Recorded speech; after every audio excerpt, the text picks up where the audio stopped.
आहे की आपण सर्वांनी आता बघतो खरं मान्यवर मंडळींचा आगमन होता. मान्यवर मंडळींच्या शुभारंभ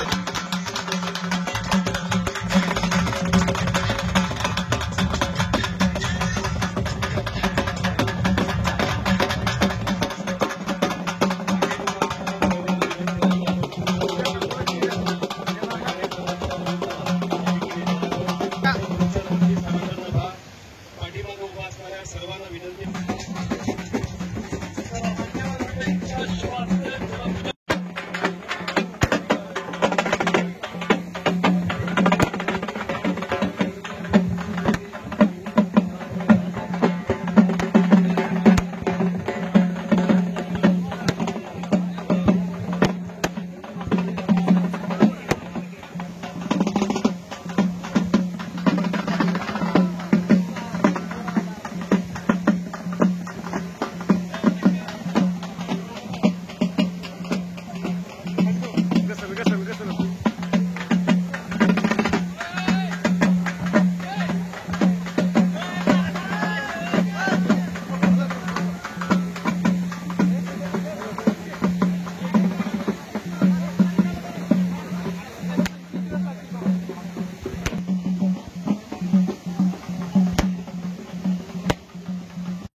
पाठीमागे ज्या महिला भगिनी बसल्या ते म्हणजे आपला विनंती आहे.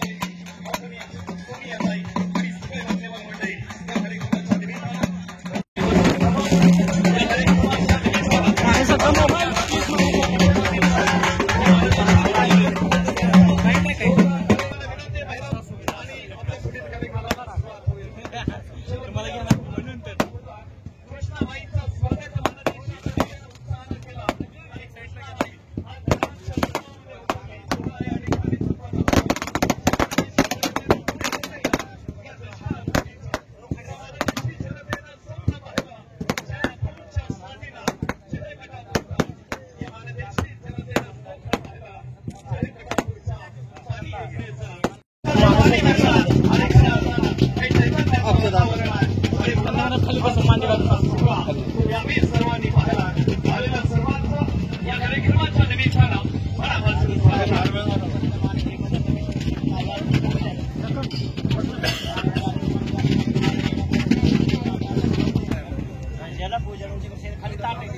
आलेल्या सर्वांना माझी विनंती आहे जलसंपदा मंत्री आदरणीय राधाकृष्ण विखे पाटील या कार्यक्रमाच्या निमित्तानं आपल्या उजव्या बाजूला आतमध्ये येऊया आणि आपण सर्वांनी स्टेजच्या पाठीमागच्या बाजूला आपलं वाहन पार्किंग करा. आलेल्या सर्वांच्या कार्यक्रमाच्या निमित्तानं मनापासून स्वागत करतो आणि जल्लोष होता, आनंद होता आणि जलपूजन सोहळा भारतवर्षाच्या दिशेनं जातो. त्या दृष्टीने जनतेचं स्वप्न हे खळखळणारं पाणी कृष्णाबाईचं पाणी आज खऱ्या अर्थानं पुरासारखं टिकलं.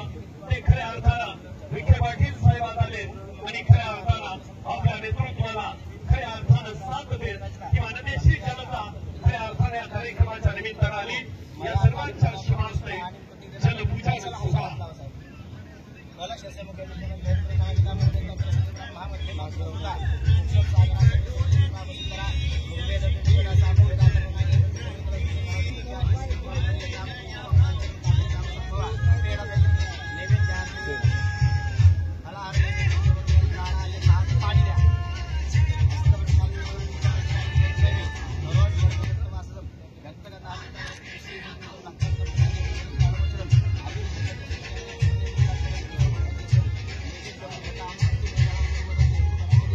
आहार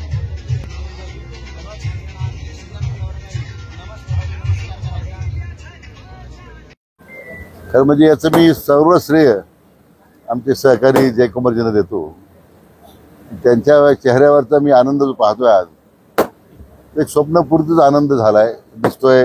एवढ्या प्रचंड कष्टाचा प्रवास या सगळ्या पाण्याच्या उपलब्धतेबद्दल त्यांनी जो केला आहे, आणि मला राज्याचे लोकप्रिय मुख्यमंत्री देवेंद्रजी फडणवीस साहेब यांचंही खरं अभिनंदन करायचं आहे की त्यांनी प्रत्येक वळणावर मान्य जयकुमारजींच्या या स्वप्नपूर्तीसाठी आपलं पाठबळ दिलं, निधी उपलब्ध करून दिला, आणि या दुष्काळी भागांच्या चेहऱ्यावरचा जो आनंद आज तो पाहतो मी, तो सगळा एक मला वाटतं आपल्या सगळ्यांचा उत्साह वाढवणार आहे.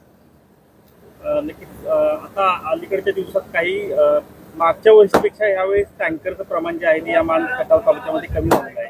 याविषयी पण थोडंसं सांगा. मी 2010 पासून मी या भागात येतोय. माझे ज्यावेळी जयकुमारजींचा माझा संपर्क झाला त्यावेळेचा मान खटाव जो होता, दहिवडी परिसर होता आत्ताचा, मला वाटतं हे स्वप्न आहे, हे स्वप्नरंजन असं वाटतं. आणि याचा पाठीमागे प्रचंड कष्ट आहे, तपश्चर्या आहे त्यांची. आज मान खटाव तालुका जवळजवळ टँकर मुक्त होण्याच्याच मार्गावर आहे. आणि ज्यावेळी तो दिवस येईल, मला वाटतं तो आपल्या सगळ्या नागरिकांच्या, या भागातील लोकांच्या दृष्टीने तो सगळ्यात महत्त्वाचा आणि अतिशय आनंददायी दिवस आहे, असा मला विश्वास आहे.